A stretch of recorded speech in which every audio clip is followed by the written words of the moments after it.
বুঝছো বন্ধু, একদিন রাত পহেলে দেখবা তুমি নাই, পৃথিবীবাসী জানবে তুমি মরে গেছো। পৃথিবীর তখন আলো ফুটবে, চাঁদও উঠবে, সিএনজিও চলবে, অটোও চলবে, দোকানপাট সবই চলবে। এই পৃথিবীর হই হুল্লুর হুলুস্থুল ব্যস্ততা, ধোকাবাজ এই দুনিয়া, কেউ থামবে না, শুধু তোমারে কবরে পাঠায়।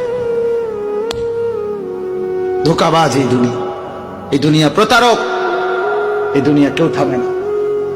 সামনের সিএনজি অ্যাক্সিডেন্ট করলো, পিছনের সিএনজি থামে না, ছাড়ি দিয়ে যায় না। সামনের গাড়ি অ্যাক্সিডেন্ট করলে পিছনের গাড়ি থামে না, ছাড়ি দিয়ে যায়। স্বার্থপর এই দুনিয়ায় কেউ থামে না।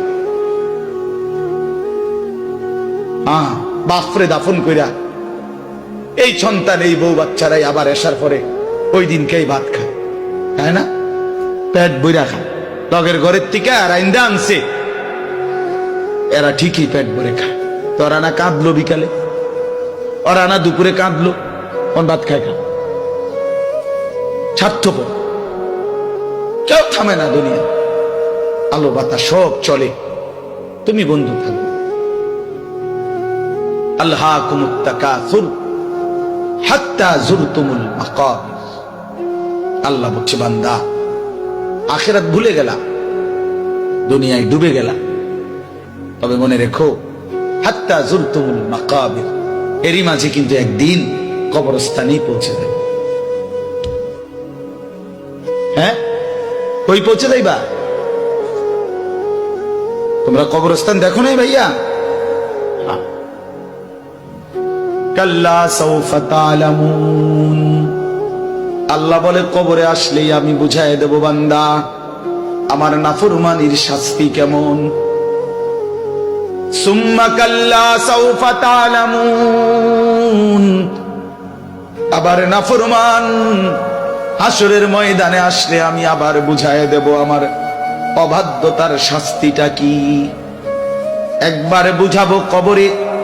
তাফসীরের মধ্যে আছে কাল্লা সাউফা তা'লামুনা ফিল কবরি সুম্মা কাল্লা সাউফা তা'লামুনা ফিল আখিরাহ। আল্লাহ বলে, একবার কবরে বুঝাইবো আমারে ত্যাগ করা, আমার নাফরমানি, আমারে সিজদা না করার শাস্তিটা কি। কবরেই টের পাইবা। ওয়া ইউকাইয়াদু লাহু মালাকুন আমা ওয়া আসাম্মু আবকাম। নবী বলেন, নাফরমানের কবরে এমন একজন ফেরেশতা পাঠানো হবে, যেই ফেরেশতা অন্ধ, বোবা, বধির, চোখেও দেখে না, কানেও শোনে না, জবানেও কথা বলতে পারে না। ফায়ুদরাবু লাহু বিমিতরাকাতিন মিন হাদিদ গরবাতান বাইনা উদুনাইহি। আল্লাহর নবী বলেন, ওই ফেরেশতা ওই নাফরমান পাপীকে লোহার হাতুড়ি মুগুর দিয়ে দুই কান বরাবর এমন জোরে আঘাত মারবে, ফায়াসিহু সাইহাতান ইয়াসমাউহা মান ইয়ালিহি ইল্লা আত-তাকালাইন। নবী বলে, নাফরমান এত জোরে চিৎকার করবে, মানুষ এবং জিন ব্যতীত আল্লাহর সব সৃষ্টি শুনবে।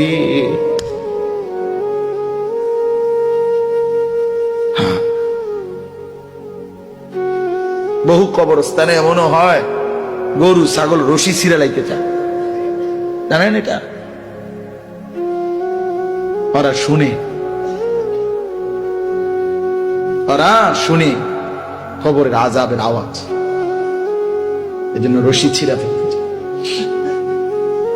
প্রিয় বন্ধু, কষ্ট পাইবা, এই অনিবার্য বাস্তবতা কবর ইমানদার হিসাবে অস্বীকার করার কোনো জো নাই। পাশ কাটাইবার কোন সুযোগ, এই দল কিংবা এই দল, আমি কিংবা তুমি, কেহই অনিবার্য এই সত্য, চিরন্তন এই বাস্তবতা, নিদারুণ এই সত্য, কবর, আখিরাত, মৃত্যু, এটাকে পাশ কাটাবার সুযোগ নাই, নাই। অতএব আমি অনেক নওজোয়ান, তোমরা মাশাআল্লাহ এই ভালোবাসা কি দিয়া মূল্যায়ন করে, এই মহব্বত আল্লাহর জন্য। তাইলে যেহেতু তোমরা পছন্দ করে ভালোবেসে আল্লাহর জন্যই আসছো, আল্লাহর কথা শুনবার জন্যই আসছো। আমি অনুরোধ করি তোমরা আরেকটু আগাও।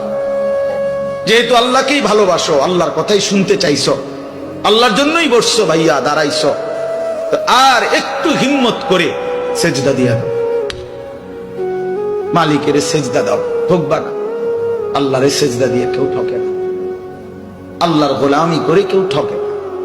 প্রিয় ভাই, নষ্ট হইও না। প্রিয় সন্তান আমার, নষ্ট হইও না। প্রিয় যুবক আমার, নষ্ট হইও না। মুসলমানের কিশোর তরুণ নওজোয়ান, আগামীর ইসলামের পতাকা তুমি হাতে নিও। আগামীর কালেমার পতাকা তোমার হাতে।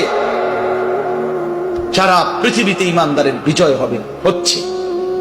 সারা পৃথিবীতে মজলুমের বিজয় হচ্ছে, জালেমের পতন হচ্ছে।